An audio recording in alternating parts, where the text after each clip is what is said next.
been in the league, you probably seen some wild nights, but they scored and drove between Devin getting rejected that quickly. How do you wrap up a night like this when you guys obviously all still coming out with the win? Yeah, keep the game first. I mean, it's a lot of noise around our game. There's a lot of shit that comes with being an NBA player. You keep the main thing the main thing. And all of that stuff will fade away. It's unfortunate what happened before the game. It's supposed to be a brotherhood, uh, but also understand dudes get into stuff and stuff may happen, but we try to avoid that in this league. But shit happens, and hopefully we can move on from it. And we all support Drew and got Drew's back, and he'll move past it. Curious with just with Devin, and I know obviously he's not the only guy that talks to people. I mean, everyone does, but did that even surprise you that he got that? Hell yeah, it did. It did, because he was talking to me.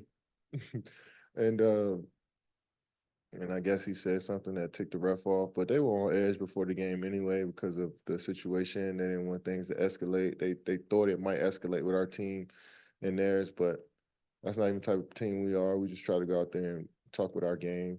And you seen it early on. They were trying to just, let us know that they're going to control the game. And I can understand it. I can see it from their perspective, but I just think that was too quick of a tech, both of them. To your point, do you sense that by the foul calls, or can you tell by like their body language? Yeah, more just body language. I mean, it wasn't of no ill intent what they were trying to do. I mean, they were trying to make sure that nothing goes farther beyond what happened before the game, and I can understand that part of it. And so sometimes, with that being said, you might get some quick texts, but I thought those two were way quicker than normal. And when you look at just where you guys are right now, heading into the break, what things are you happy with, and what things do you feel like there's still room to grow? Yeah, I like our togetherness has grown, being more of a unit. Guys understanding their roles and what they bring to the team. I think around this time when you start to figure that out, that's always good. I like where our record is, being 11 games over 500. So that's a good milestone to have going to the break, and for the most part, everybody's healthy. So Brad got a couple tweaks, and hopefully he can get back right after All-Star break. But I like how consistently we play games together the last month or so, and that's only going to bode well for us going forward. And this is actually Brooks for the second time being selected to the All-Star game outright. I was just curious, since you've been to so many All-Star games, how much more enjoyable is it when you have a teammate that you get to participate in? It's the best. It's the best. I mean, this is an incredible experience. We all thought about being All-Stars as kids, and to experience that,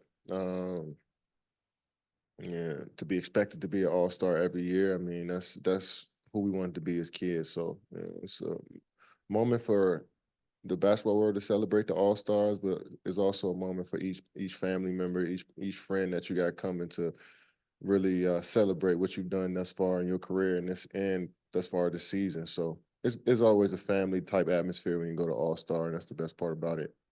Commissioner said today that felt like the players even agreed that maybe there needs to be some more competitiveness. And I know you didn't play in it last year, but you feel like guys are maybe wanting to bring more of an actual game into that this weekend? Yeah, I think they just went back. It's not they didn't go back to the same format as far as the points is concerned, right? It's a regular game, right?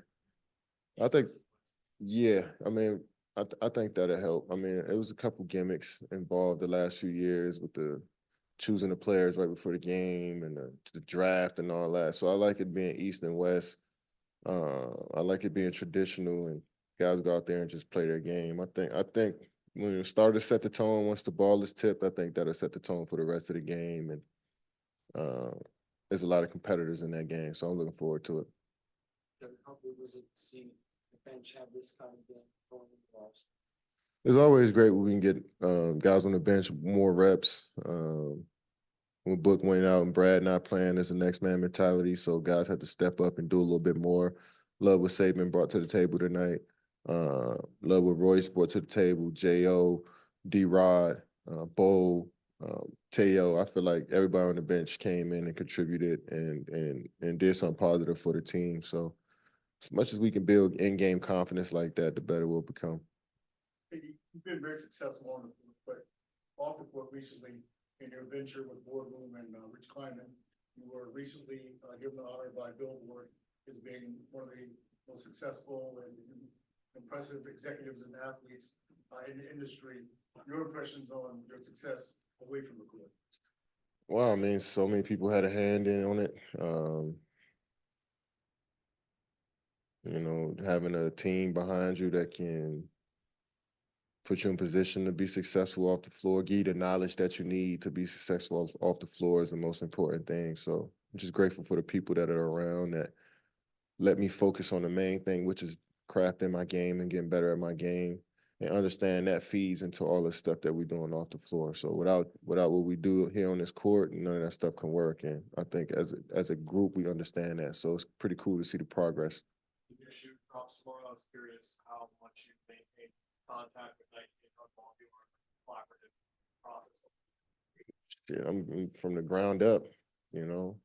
As I got older, I got more in depth with, you know, the drops and the colorways and the details of the shoes. You know, that's become more fun as I gotten older. So this one we dropping tomorrow is you know, they came out probably 12, 13 years ago. So it's a lot of nostalgia around this shoe. So I'm glad we was able to get that back to the fans and hopefully they enjoy it. Oh man, they've been bothering me about those for 4 or 5 years, and it's a limited pair, so I know they're going to hit me up even more about them. So, but we got so much stuff coming out. It's just grateful that I can partner with one of the best companies ever in Nike. On Sunday. I don't know yet. Back to the All-Star game, which played most of the West year, or for most of your career. Yeah. And still talk about the competitiveness of getting back to the All-Star game instead of just the gimmicks the past couple of years picking the players. Is there a sense of pride for you playing back in the West and trying to get that at the end this weekend?